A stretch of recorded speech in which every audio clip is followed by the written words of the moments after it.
Whenever you're ready. Thank you, Honor.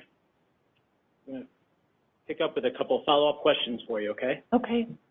That text message you sent to the defendant saying, any news, what's this friend's name, at 10:52, November 19th, what response did you receive from the defendant to that text message? I didn't. And then we had talked about whether you recall making telephone calls to any member of law enforcement during the course of the night.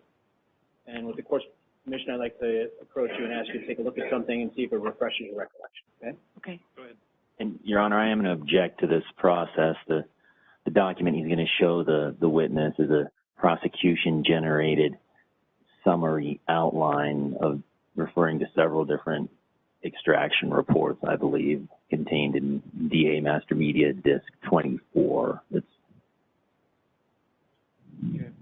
Well, I'm going to overrule your objection, but I'm going to instruct you, Ms. Hall, because anything can be used to refresh memory. It really doesn't matter. However, it doesn't mean you can read this and because you've read it, that's what happened. It has to refresh your memory.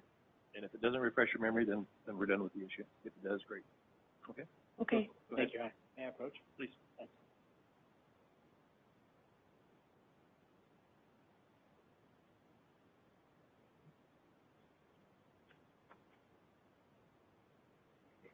Do you recall throughout the evening of November 18th and the early morning hours of November 19th making calls to law enforcement? Yes. That document refresh your recollection as to making calls? Yes. And to the best of your memory, you don't know, to the best of your memory, fair to say you called them repeatedly? Yes. May I approach and retrieve the document? You may.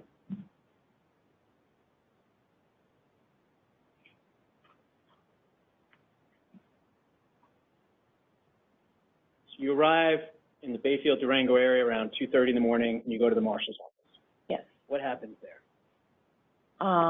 We meet with deputy, I believe, and I can't even remember his name, and basically just inform them, you know, of what I know, which is very little at this point. And we hang around there for a little while, and then we go to my friend's house, who is where we are staying while we're here. What friend was that? Amber Harrison. And Ms. Harrison also served as your attorney in the divorce proceeding at some point, right? Yes. And did you stay overnight with Ms. Harrison? We stayed with her the whole time. We were here in Durango looking for Dylan. Approximately how long did you sleep that night after you arrived in the Bayfield Durango area? I don't think I did sleep. What was the reason for that, Ms. Hall? Relevance. I think it's okay. Go ahead. I was stressed out because I didn't know where my son was. And in the days and weeks ahead, what types of efforts did you, as Dylan's mother, engage in to try to find Dylan? Everything I knew. I mean, we had driven up to Vicedo, standing in the middle of the road, just calling his name. I mean, we did foot searches with just my immediate family around Lemon, around Durango, everywhere up there. Then I had a really good friend of mine who worked for, at the time, the Pine River Times, and she started organizing searches and grids and things like that, and I just basically followed her lead because she was really organized. When you say followed her lead, did you participate in those searches? Yes. You also meet with investigators? Yes. How frequently were you meeting with investigators during that time period? As often as they would meet with me. I mean, I bugged them. What? I bugged them. Bugged them. I couldn't hear you, I'm sorry. When you say you bugged them, what do you mean by that? It meant that I was calling, or I would just show up at the sheriff's office in Bodo and just show up, see if they had any answers, find out what they were doing. We went to the search and rescue and were there for a while, and I mean, just anybody who could help me, I was knocking on the door. And as the weeks and months went by after November 12th, what was going on for you during that after November 18th, 2012? I mean, I was frantic. Like I said earlier, it was so surreal. You don't expect anything like this to happen to you. And, you know, I figured he was safe because he was with his dad, and I was devastated that no one knew where my son was.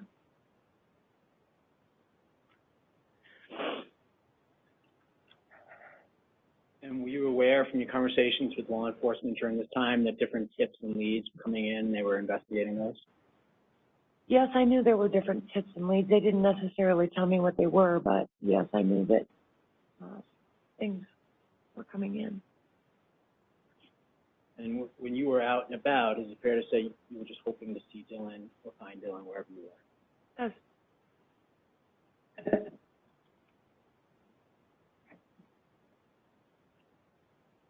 In addition to what you've already shared with the jury about your attempts to locate Dylan, did you also speak with the media during that time to try to generate attention and help in finding Dylan? Yes. Did that include going on the Dr. Phil show? Yes. I'm going to direct your attention now to June of 2013. There was a search that took place up on Middle Mountain. Do you recall that? Yes. What do you recall about that? I remember, you know, the search was organized. We had a bunch of people from even out of state coming up to do a grid search is what they called it, and they were focusing primarily on Middle Mountain because Middle Mountain had been reopened. And I didn't go up on the mountain. I was staying at a place at the lake. Lake? Vallecito Lake. And what was the reason you were staying in Vallecito at that time?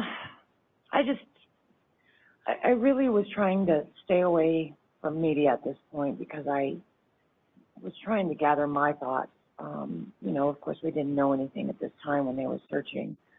But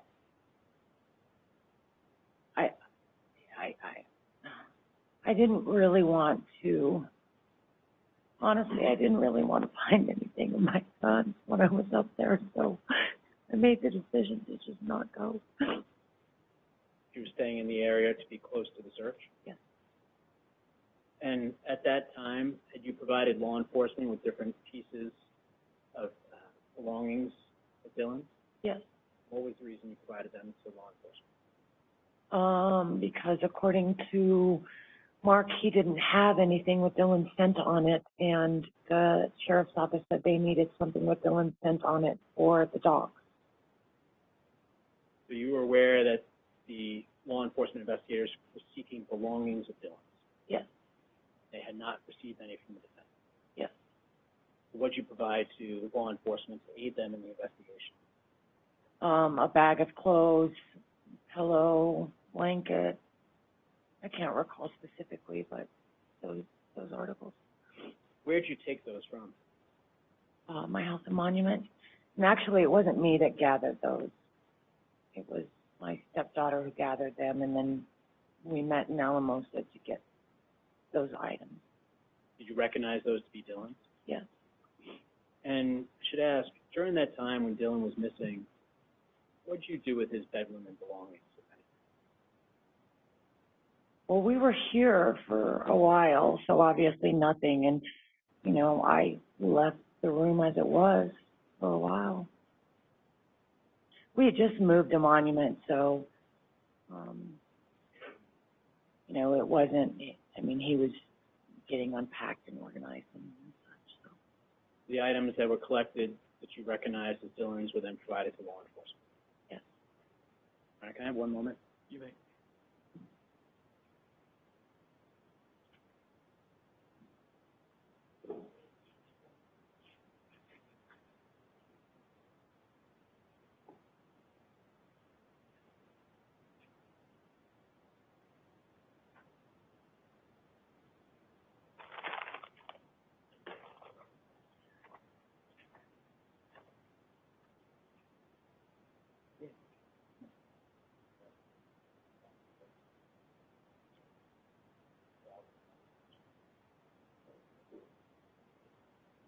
Your Honor, may I approach?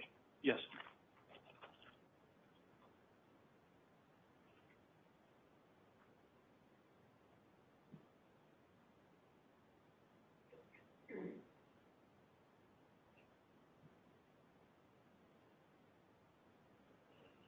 Can you take a look at what's been marked as People's 10 for identification, please? Yeah, Dylan's hat. How do you recognize it to be Dylan's hat? Because he wore it, and,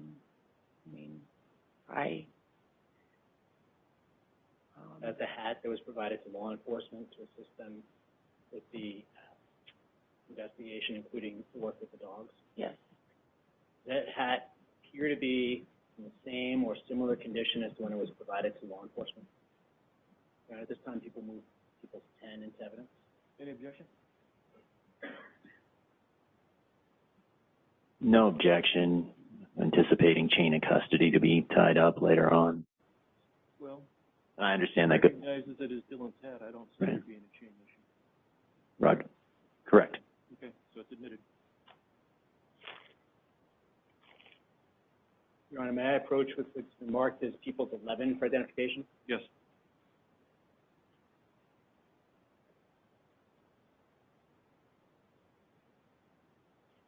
What is in People's 11 for identification, Ms. Hall?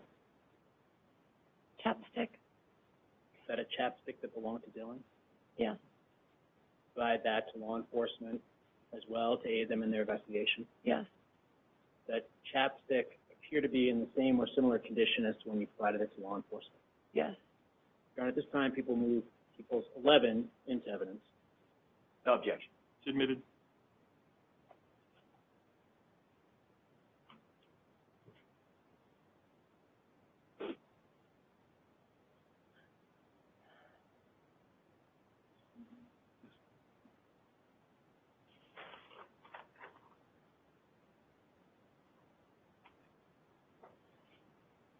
Ms. Hall, you mentioned providing law enforcement with a pillowcase and clothing that belonged to your son Dylan, aid them in the investigation, including the work with the dogs. With court's permission, I'm going to approach and show you what's been marked as People's 13 for identification. Go ahead.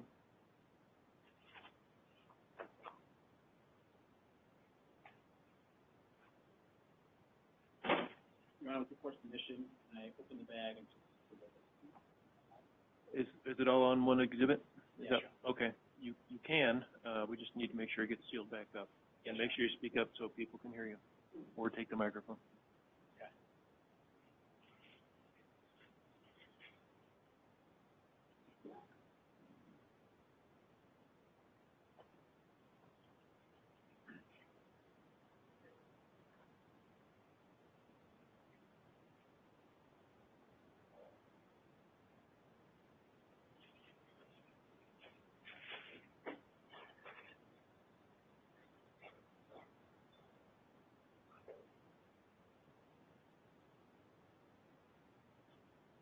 Paul, this bag, when was the last time you've seen this in this bag? since we gave it to law enforcement. Yeah. I haven't, I saw it just briefly today, So you saw it briefly today before coming up to the building. yes, Have you had a chance to look inside? yes, And what's inside Exhibit 13 for identification? Dylan's clothes and, pillow, and a blanket. I think that's it. And the items that are in there that you provided to law enforcement to assist in the investigation appear to be in the same or similar condition as you provided them back in 2012. Yes, Your Honor, at this time, people move Exhibit 13 evidence. No objection. 13's in.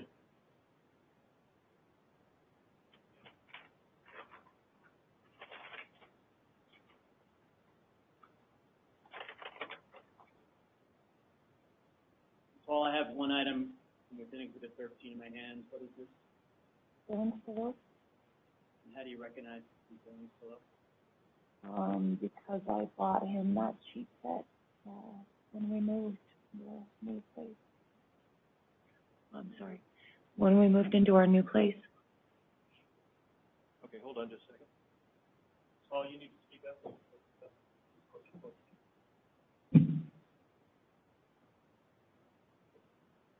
Thank you, Honor. And this was one of the items you provided to law enforcement to assist with the investigation, Yes, so they could locate you. yes.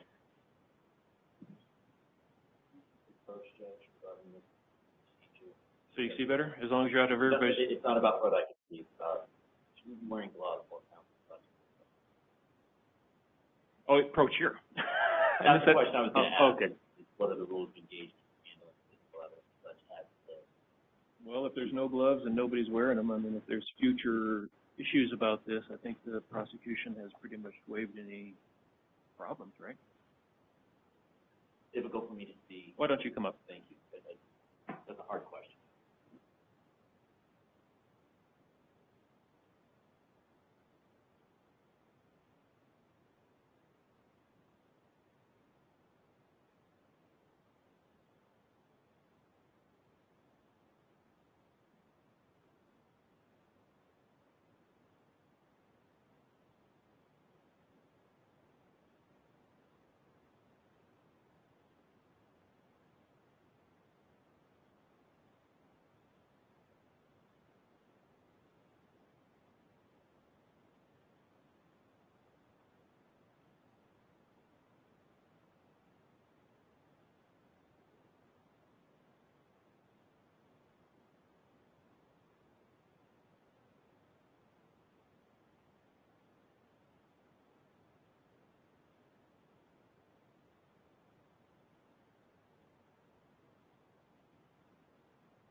Go ahead.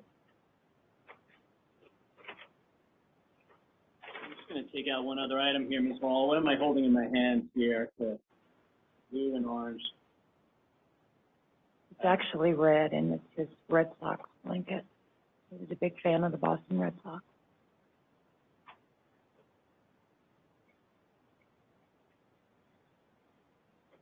Oh, that's the Bronco one, sorry. All right. Sorry, yeah, you're right. Okay. Bronco fans everywhere from the east here. Bronco's blanket. It is. And there are other items of clothing that belong to Dylan Redwine in the search, right? Yes. I'm not going to pull each and every one out, but these are all the items that you provided to law enforcement. Aid in the investigation, particularly with regard to. Yes.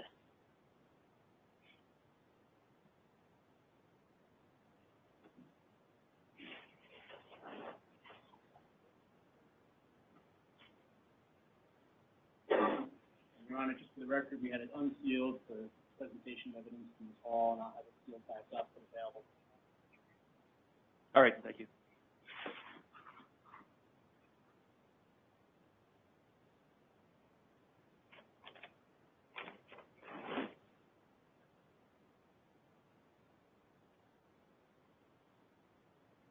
Ms. Hall, did you also provide an item to aid law enforcement with DNA testing in the event remains were found? I can ask that a different way, I'm sorry. Did you also provide other items to law enforcement to aid them if DNA testing was conducted? I'm sure I did. I can't remember specifically what it was. I mean, I know we gave DNA. I gave DNA And what was the reason you gave DNA? in case remains were found so they could identify the match. I'm not sure how all that works, but they asked for it and I gave it. And with regards to that search on Middle Mountain, at some point were you made aware that items that your son's remains were recovered? Yes. How and when did you receive that information? I can't remember the specific day. I think it was the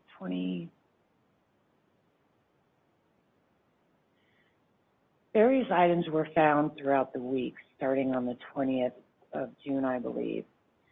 And the first item they had found was Dylan's shoe. And that's when I was told that they found Dylan's shoe. We had to identify it as Dylan's shoe. What was the process? How'd you end up being able to identify the shoe? They brought it to me How'd you recognize it to be Dylan's shoe? because I bought them. And what happened after that in the days that followed? They were still searching, and then they found remains, human remains. At some point thereafter, were you informed about DNA testing on the remains? Yes. What were you informed? That they were sending them off to, I believe it was CBI. They didn't know how long it would take, but CBI was going to do a rush on it. And then it was shortly thereafter that I got the official notice that those were Dylan's remains. Where were you when you got the official notice? I was at our cabin in Vicedo that we were staying at.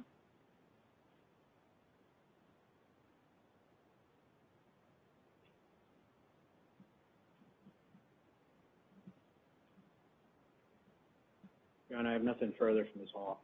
Thank you, ma'am. Okay, Cross? Yes, please.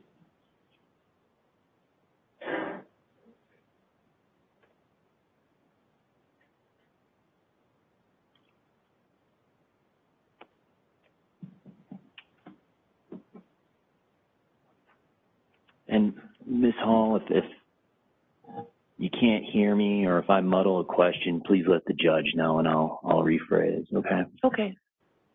I want to revisit some of the topics you spoke about on direct with Mr. Doherty, starting with one of the things that was you spoke about the divorce and kind of how long that went. Remember talking about that? Yes. And safe to say, divorce proceedings started in 2005, right? I believe so, yes. And I think you agreed with Mr. Doherty's description of the divorce as less than amiable. And actually, that's mine. Would you agree with that statement? Yes. And the divorce proceedings actually went on for years, correct? It was a long time. And without getting into the specifics, there were several issues that were litigated from 2005 through the summer of 2012. Would you agree with that statement? Yes. And you even mentioned one of those issues on direct about one of the issues that got litigated was the house on Windmill, right? Correct. And who was going to wind up with the house and some other assets, correct? Yes. And that litigation went on for literally years, correct? Literally years, yes. And as the proceedings developed, divorce pleadings were filed, correct? Yes. And then there was a legal separation, correct? Yes. And then the legal separation was finalized into a divorce in about 2008, right? Yes. And even after that final order of the divorce in 2008 coming out, there was still litigation after that, right? There was.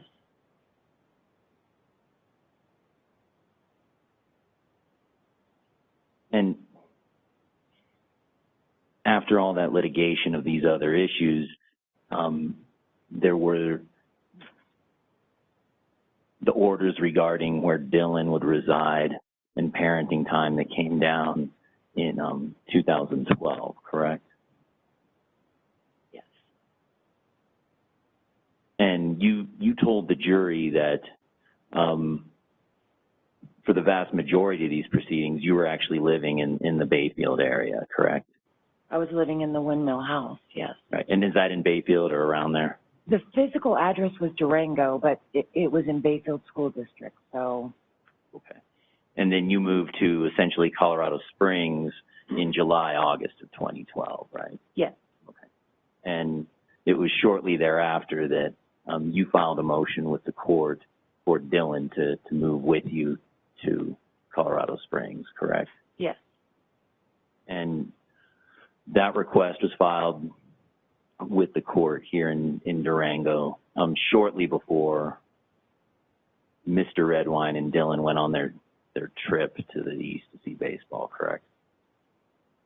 I can't recall specifically when it was entered or requested, but yeah, I mean, it was done around the June, July, August 2012 timeframe. Okay. And safe to say,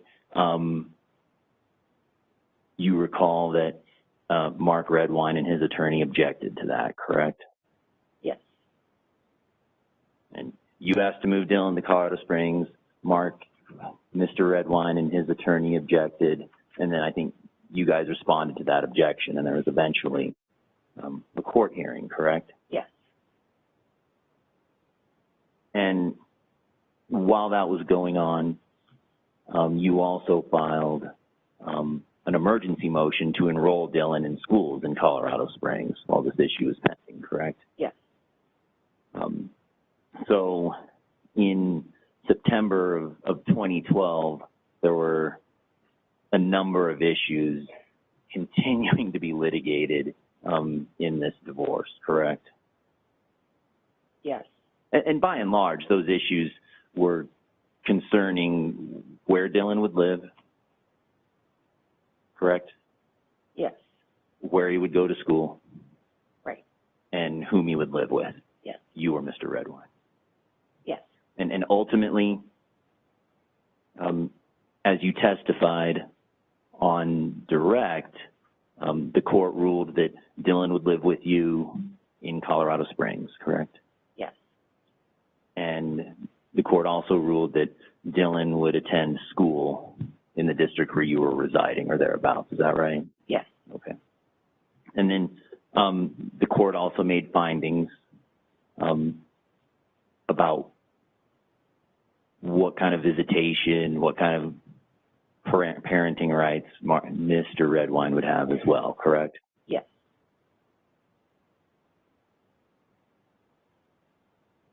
And those included a court order that Dylan would go to Mr. Redwine's house in Vallecito for the Thanksgiving vacation days, correct? Yes.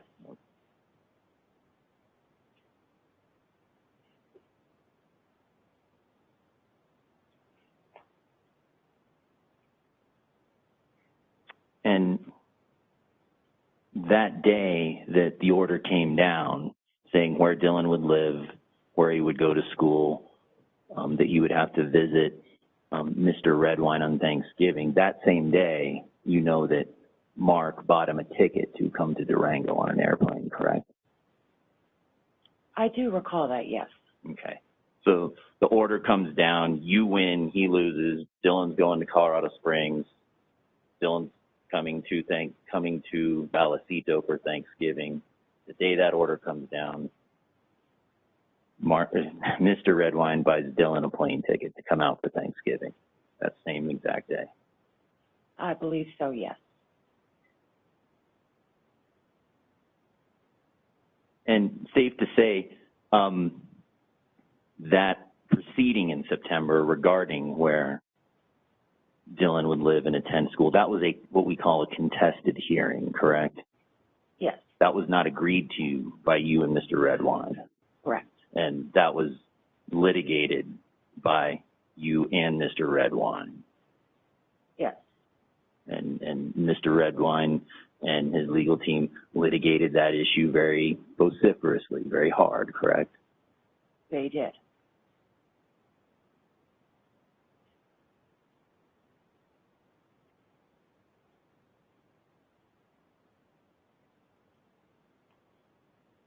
In the lead up to the Thanksgiving visit, you testified on direct that you got to see and observe Dylan's enthusiasm or lack thereof to go to Vallecito, safe to say?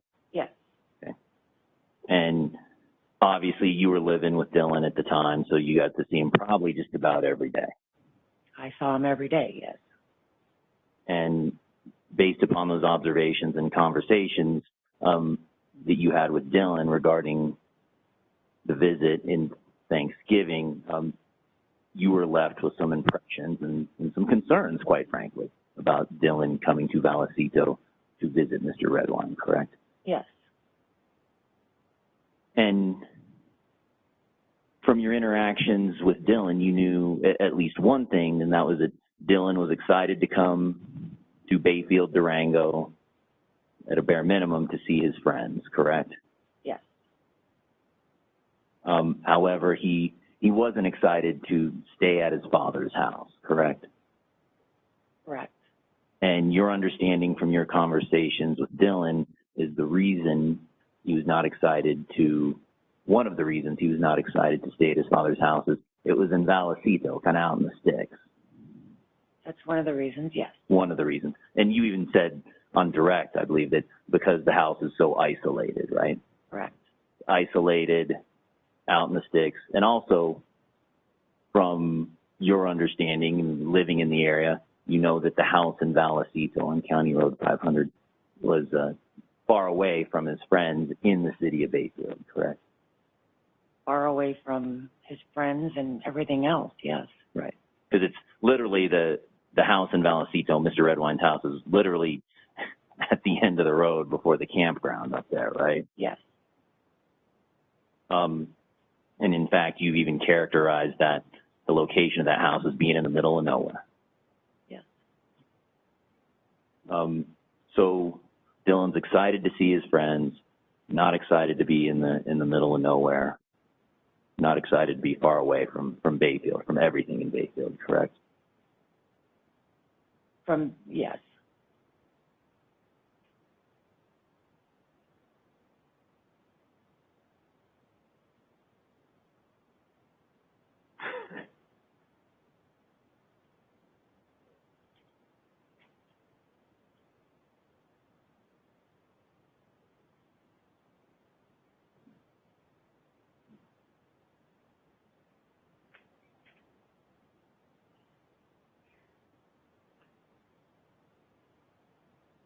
Now,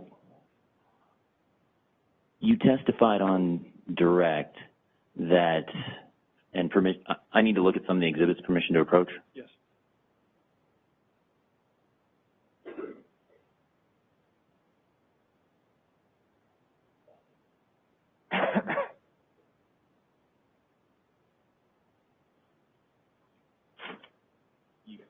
You testified on direct that this bag of items is something that was requested of you from law enforcement, correct?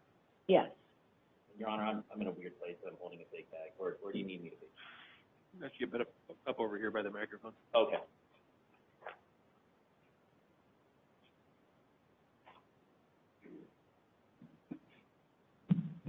And again, you were asked by law enforcement to provide a number of personal items of Dylan, correct? Yes. And it sounded like on direct examination, it was not you who collected those items, is that correct? Correct.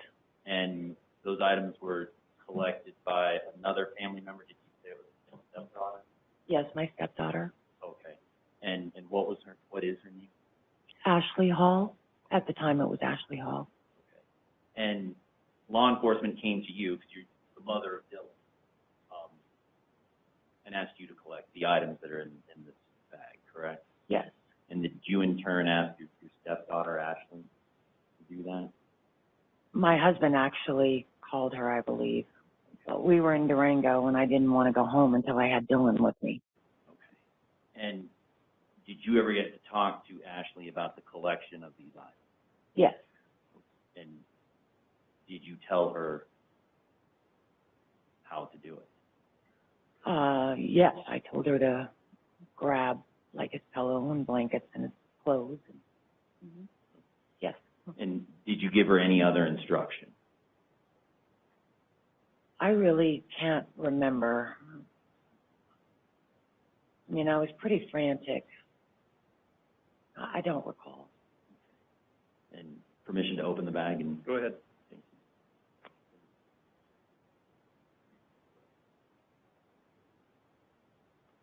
And those items included the pillow, correct?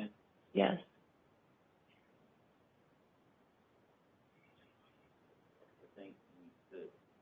The Broncos blanket, correct? yes,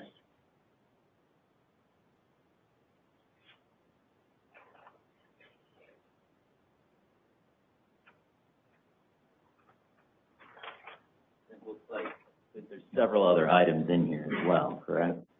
yes, Your understanding, there's a pillowcase in here as well?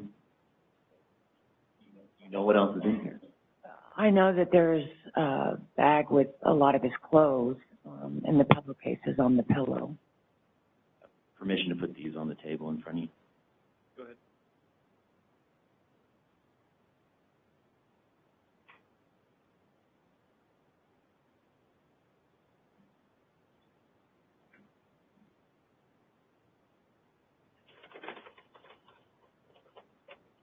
It looks like there's a paper bag in here. Do you have any idea what that is?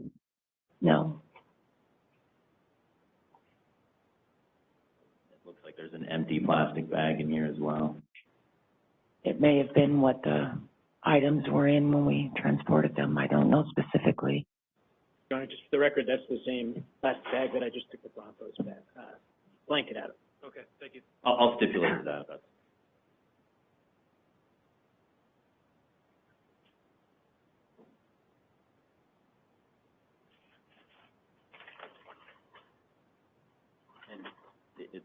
You said earlier that there was a bag with several of his items or clothing in them, correct?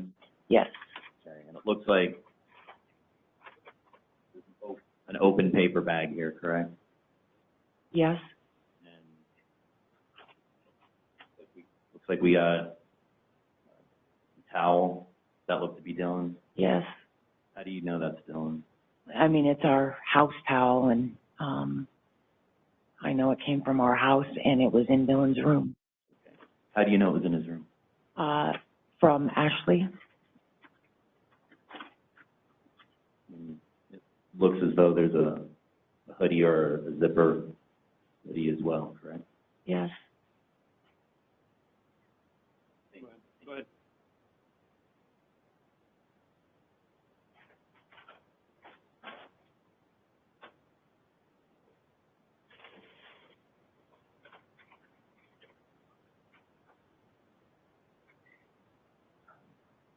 And it looks, should we take a lunch break? Well, we're going to in just a second. I was hoping to get through this. Okay, I'm okay. Just emotional. I understand. Safe to say there's several items in this bag, correct? Yes, That were collected by Ashley yes, and placed, to the best of your knowledge, by Ashley in this bag, right? yes. And then you met Ashley, was it in Alamosa, and then you drove the bag here? My husband met Ashley in Alamosa. Okay. I was here in Durango still. I'm prepared to stop for lunch. Okay, then that's fine. You just leave it there. Are you done with the bag, though? I believe so. Okay, great. So, ladies and gentlemen, I know that one of you has an appointment they need to be at over the lunch hour, so we're going to stop a little bit early. Please remember my admonitions. I'm not going to read them to you. You probably know them by heart. Just make sure you don't do any research on this case. You don't talk about it. You don't let anybody talk to you about the case. We will start up again. Let's go ahead and start up again at 1:30, and you'll need to be back whenever Cindy tells you. So with that, everybody rise for the jury.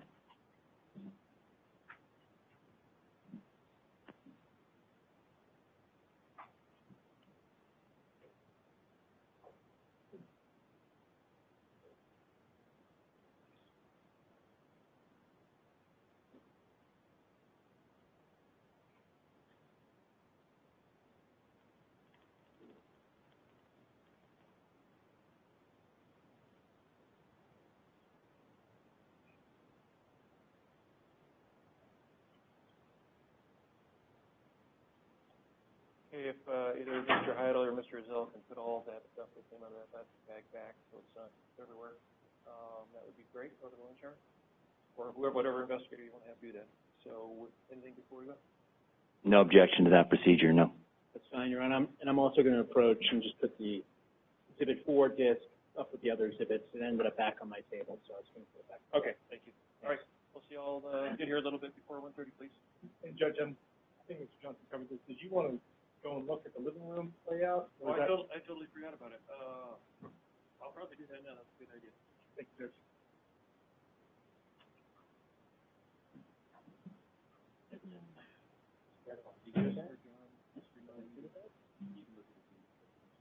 Right.